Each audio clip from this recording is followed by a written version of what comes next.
Hi guys, ನಂಗೆ ಇವತ್ತು ಹಂಗೆ ಸುಮ್ ಕುಂತ ಮತ್ತು ಹಸುವಾಗಿತ್ತು. ಅದಕ್ಕೆ ನಾನು ಹೆಲ್ದಿ ಚೀಲ ಮಾಡ್ಕೊಳತ್ತೀನಿ. ಇದ್ರ ಸಲುವಾಗಿ ಒಂದು ಸಣ್ಣ ಬಟ್ಲಾಗ ಚಾಕುಡಿ ಬಟ್ಲಾಗ 1.5 ಸ್ಪೂನ್ ಆಗುವಷ್ಟು ಹಿಟ್ಟು ತೊಗೊಬೇಕಾ. ಹುರಿದಿದ್ದ ಕಡ್ಲಿ ಹಿಟ್ಟು, ಆಮೇಲೆ ಒಂದು ಸಣ್ಣದ ಅರ್ಧ ಉಳ್ಳಾಗಡ್ಡಿ, ಸಣ್ಣದ ಅರ್ಧ ಟೊಮ್ಯಾಟೊ ಕಚ್ ಕಚ್ ಕಚ್ ಕಚ ಅಂತ ಹಿಂಗೆ ಸಣ್ಣ ಹೆಂಚ್ಕೊಳ್ಬೇಕು ಒಬ್ರಿಗೆ ಆಗುವಷ್ಟು. ಆಮೇಲೆ ಒಂದು ಸ್ವಲ್ಪ ಖಾರ, ಆಮೇಲೆ ಒಂದು ಸ್ವಲ್ಪ ಉಪ್ಪು ಹಾಕ್ಕೊಂಡು ತಿರುಗಾಡ್ಕೊಬೇಕು. ನಿಮಗೆ ಎಷ್ಟು ಖಾರ ಉಪ್ಪು ಬೇಕಾ ಅಷ್ಟಷ್ಟು ನೀವು ಹಾಕೊಬೋದು. ನಂಗೆ ಇಷ್ಟ ಸಾಕು.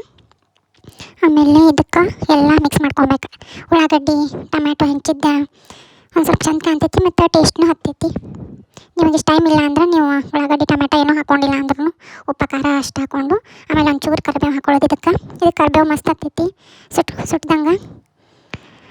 ಇದಕ್ಕೆಲ್ಲ ಕಚ ಕಚ ಕಚ ಮಾಡಿ ಮಿಕ್ಸ್ ಮಾಡಿ ಒಂಚೂರು ನೀರು ಹಾಕಿ, ಚೂರು ಭಾಳ ತೆಳ್ಳಗಿರ್ಬಾರ್ದು ಬ್ಯಾಟ್ರ. ಆಮೇಲೆ ಗ್ಯಾಸ್ ಆನ್ ಮಾಡ್ಕೊಳ್ಳೋದು. ಗ್ಯಾಸ್ ಎಲ್ಲ ತವ ಬಿಸಿ ಆಗುತ್ತಾನ.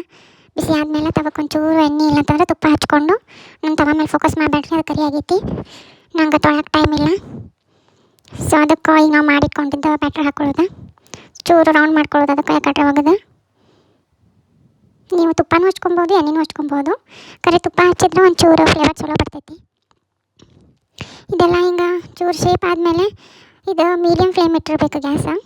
ಇಲ್ಲಂತಂದ್ರೆ ಹೊತ್ತಿ ಬಿಡ್ತೈತಿ. ಜಾಸ್ತಿ ಇತ್ತಂತಂದ್ರೆ ಚಲೋ ಬೇಯಂಗಿಲ್ಲ. ನೀವು ಇದಕ್ಕೆ ಬೇಕಾದ್ರೆ ಒಂದು ಸ್ವಲ್ಪ ಕೊತ್ತಂಬರಿ ಸಣ್ಣ ಹೆಂಚಿ, ಆಮೇಲೆ ಮೆಣಸಿನ್ಕಾಯಿ ಸಣ್ಣ ಹೆಂಚಿ ಹಾಕೊಬೋದು, ಯಾರಿಗೆ ಖಾರ ಇಷ್ಟ ಅವರಿಗೆ. ಆಮೇಲೆ ಒಂದು ಸ್ವಲ್ಪ ಹುಟ್ಟಿದ ಜೀರಿಗೆ ಇತ್ತಂದ್ರೆ ನಿಮ್ಮ ಕಡೆ ಅದನ್ನು ಹಾಕೋಬೋದು, ಚಲೋ ಆಗ್ತೈತಿ. ಒಂದು ಸ್ವಲ್ಪ ಆದಮೇಲೆ ಹೀಗೆಲ್ಲ ಕಡೆ ಒಂದು ಸ್ವಲ್ಪ ಎಬ್ಬಿಸಿ ಹೊಳ್ಸಾಕೋದು.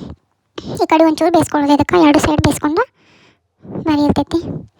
ಇದು ಒಂದು ಸೈಡ್ ಹಿಂಗಾಗಿರ್ಬೇಕಾ, ಹಿಂಗೆ ಕಾಣ್ಬೇಕಾ ಅಂದರೆ ಇದು ಕರೆಕ್ಟ್ ಕುಕ್ ಆದಂಗೆ. ಹಿಂಗೆ ಚಂದ ಕಾಣತ್ತಿತ್ತಂತ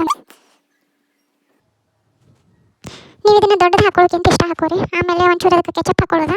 ಹಿಂಗೆ ಅಳು ಮುಖದ ಕೆಚಪ್ ಇತ್ತಂದ್ರೆ ಬರೀ ಹತ್ತದ. ಆಮೇಲೆ ಅದ್ರ ಕಣ್ಣಾಗ ಬೆಳೆಸಿ ಹಿಂಗೆ ತಿನ್ನೋದು, ಅವಾಗ ಇನ್ನಷ್ಟು ಚಂದ ಹತ್ತೈತಿ.